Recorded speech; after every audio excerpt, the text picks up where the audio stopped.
The Small's Family Haunting, Part 1. What if the place you thought would be your safe haven became your most terrifying nightmare?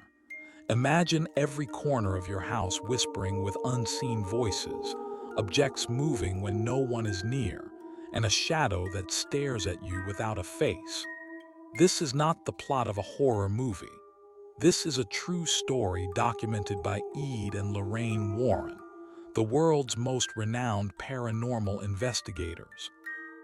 Welcome back to Cooney Monday, where every week we bring you terrifying tales of true hauntings from around the world. If you love exploring the darkest corners of reality, make sure to subscribe and hit the bell icon, because tonight we dive into the Smalls family case, one of the most chilling investigations in the Warrens' career. Act 1, the fresh start that turned dark. The year was 1973.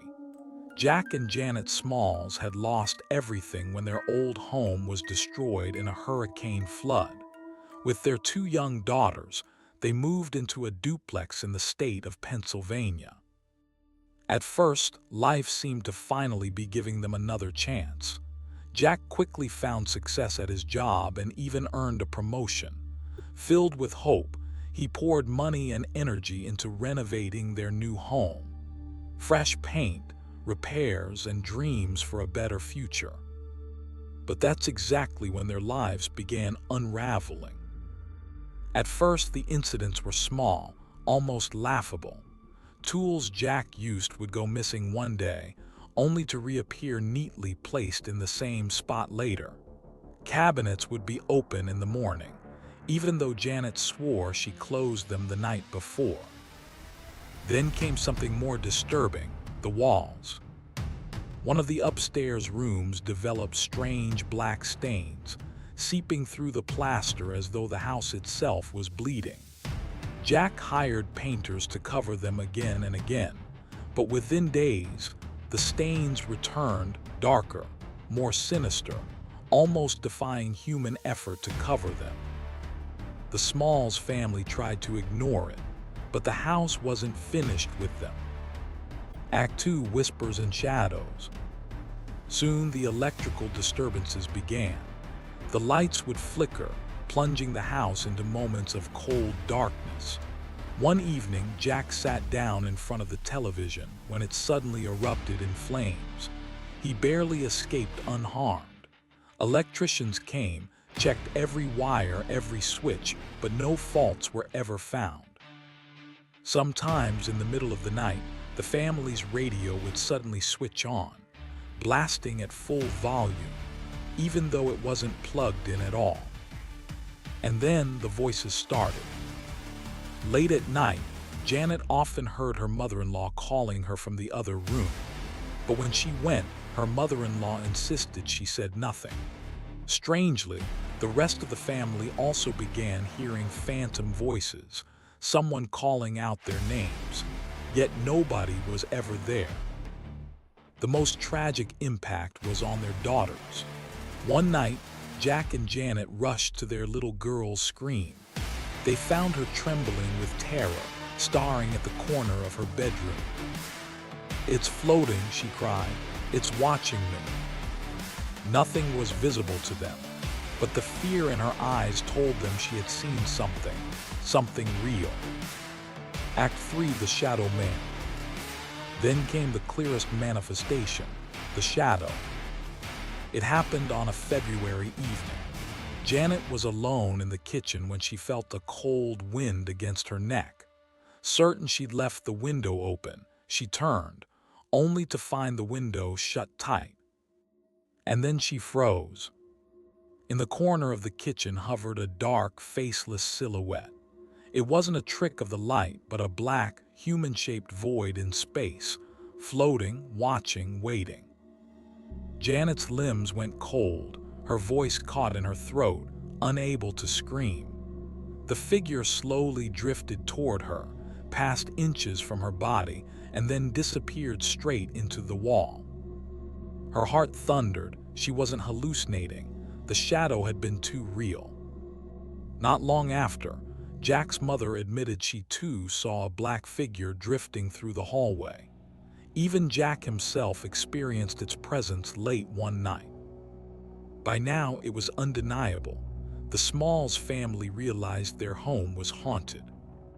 At first, the spirit seemed content to simply make its presence known, but things were about to take a darker, more violent turn. Act 4: Violence in the House. With the birth of their twin daughters, things escalated. One evening, Jack heard a scraping sound above the living room, like claws tearing through wood. He looked up, and horror struck. The chandelier above began to shake violently before snapping loose and crashing down. The heavy fixture would have killed anyone standing beneath. By sheer luck, Janet pulled their youngest daughter away just seconds before impact.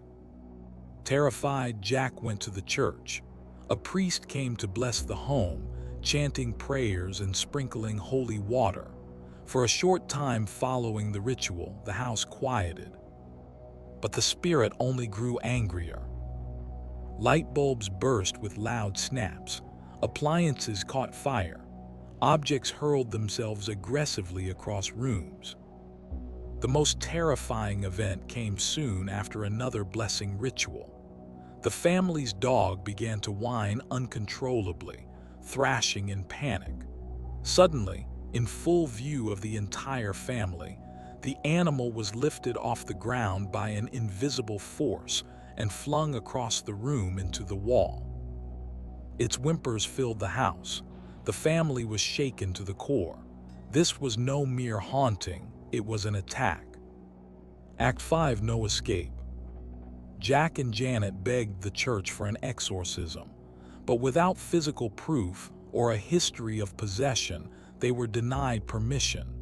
They were trapped. Selling the house was impossible. No buyer wanted a property so obviously cursed.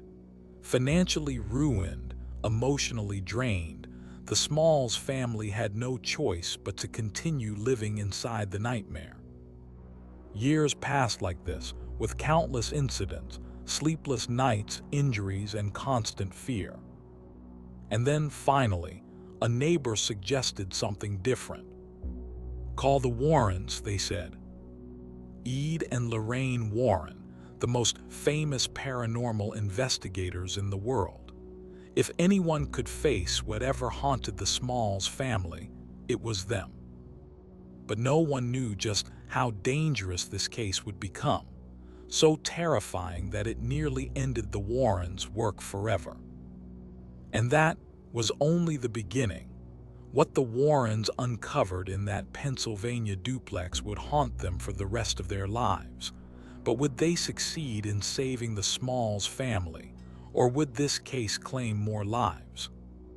Join us next week for part 2. If this story left chills down your spine, hit subscribe, ring the bell, and share this video with your bravest friends. The shadows are waiting, and next week we step deeper into the darkness.